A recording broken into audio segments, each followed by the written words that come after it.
Beginning the assignment. The rain on Mars Colony 9 didn't fall, it hissed. Acidic mist rolled across the red dunes, dissolving what little metal the colonists hadn't already buried under polymer domes. I'd been stationed here for 6 months, long enough to forget what the sky looked like on Earth. My name's Captain Elias Grant, Terran peacekeeper, assigned as liaison to the Tirathi, an alien warrior race whose homeworld was shattered during the Rift Wars. Now, hundreds of their survivors lived in exile on Mars under human protection, or so we claimed. The truth was uglier. Humans didn't protect the Tirathi. We watched them. We feared them. They looked human at first glance, broad-shouldered, bipedal, intelligent, but their eyes glowed with faint gold light, their teeth were sharp, and their pheromones could twist a human's gut with unease. Their warriors moved like predators, too fluid, too quiet, too aware. And yet, I respected them. Especially Commander Koren, their leader. She was tall, silver-skinned with dark streaks running down her arms, marks of honor among her kind. I'd spent weeks trying to earn her trust, learning their customs, sitting quietly during their ritual hunts. Slowly, I began to see the Tirathi not as beasts, but as survivors of a broken empire clinging to pride and unity. But most humans didn't see it that way. That included Sergeant Mills, a new recruit who thought diplomacy was a waste of oxygen. Middle, the mist and the mistake. We were supposed to oversee a weapons transfer that day. Human security would hand over deactivated rifles to Tirathi engineers for dismantling. A simple operation until Mills showed up. "Keep your safety off," Mills muttered as we approached the Tirathi camp. "You never know what these animals might try." "They're not animals," I said flatly. He smirked. "Right. Just monsters with manners." I wanted to deck him. Instead, I clenched my jaw and stepped into the clearing. The Tirathi camp was a marvel, half biological, half mechanical, grown rather than built. Living walls of coral-like structure pulsed faintly, drawing in Martian dust for sustenance. Warriors trained in a circular pit while others observed silently from the shadows. Then Koren approached, flanked by 4 of her warriors. "Captain Grant," she greeted, her voice carrying a low resonance that always made the air hum. "You are late." "Mars weather," I said with a nod. "You know how it is." Her lips twitched, the Tirathi version of a smile.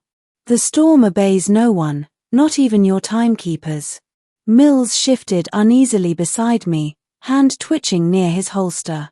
I noticed it, and so did Koren. Her gaze flicked toward him, her eyes narrowing. I turned sharply to Mills. "Sergeant. Relax." He forced a grin. "Just being careful, sir." Koren gestured toward the rifles. "We will inspect them now." One of her warriors, a towering male named Rivak, stepped forward. His movements were graceful, too graceful for Mills' comfort, apparently. As Rivak approached the crate, Mills stiffened. When the Tirathi reached out, his taloned hand brushing a rifle's casing, the sergeant's instinct snapped. He reached for his gun. The moment, the growl that froze the world. It happened in a blink. Mills' hand brushed his holster, but before the weapon cleared leather, the Tirathi reacted.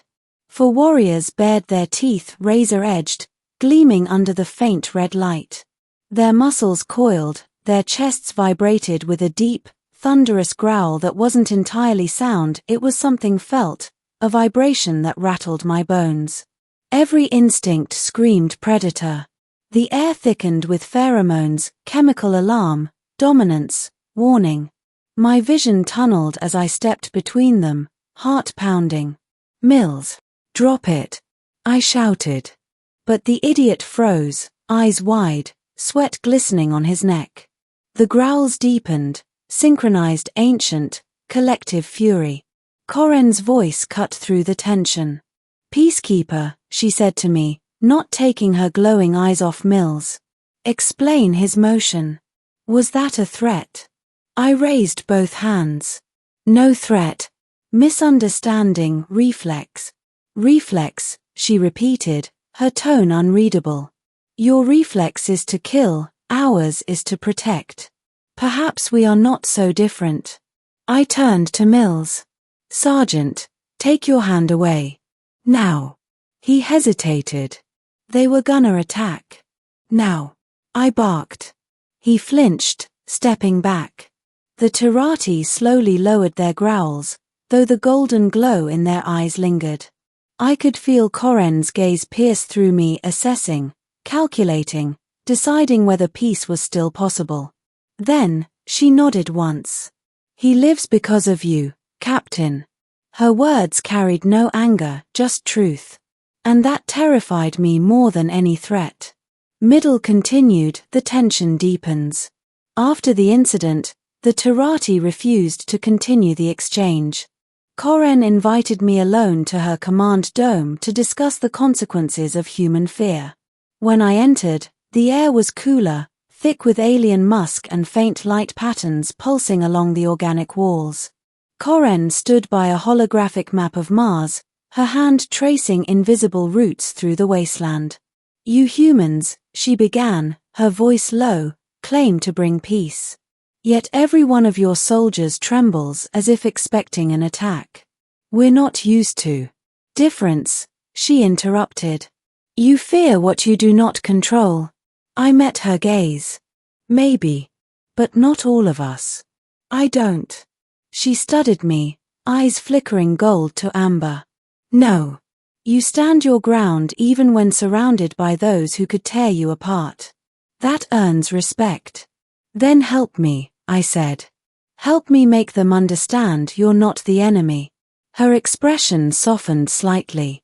Understanding is not given, Captain. It is earned.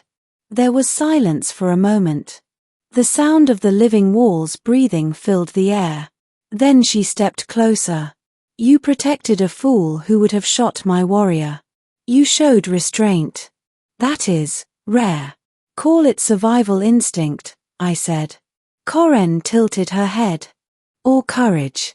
For the first time, I thought I saw a glimmer of something beyond diplomacy, trust. The threat returns. 3 days later, Command received a distress beacon from the Tirathi camp. Explosions, weapons fire, static. I didn't wait for orders. I took a rover through the storm, Mills reluctantly in tow. When we arrived, smoke curled over the camp. Human mercenaries, not peacekeepers, were raiding the place. Corporate-backed scavengers looking to sell Tirathi tech on the black market. Damn it, I hissed, drawing my rifle. Stay close. Coren's warriors fought like lightning, silent, swift, brutal. But they were outnumbered, pinned by automatic fire. I spotted Coren, bleeding from a shoulder wound, directing her warriors. Without thinking, I rushed toward her.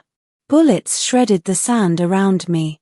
Mills fired beside me, yelling something I couldn't hear.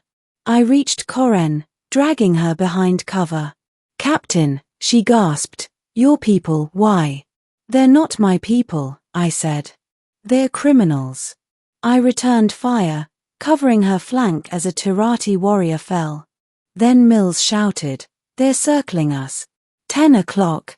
Coren snarled, her teeth bared in fury. Then we end this as one. She tossed me a glowing blade, curved and warm to the touch. Use it well, human.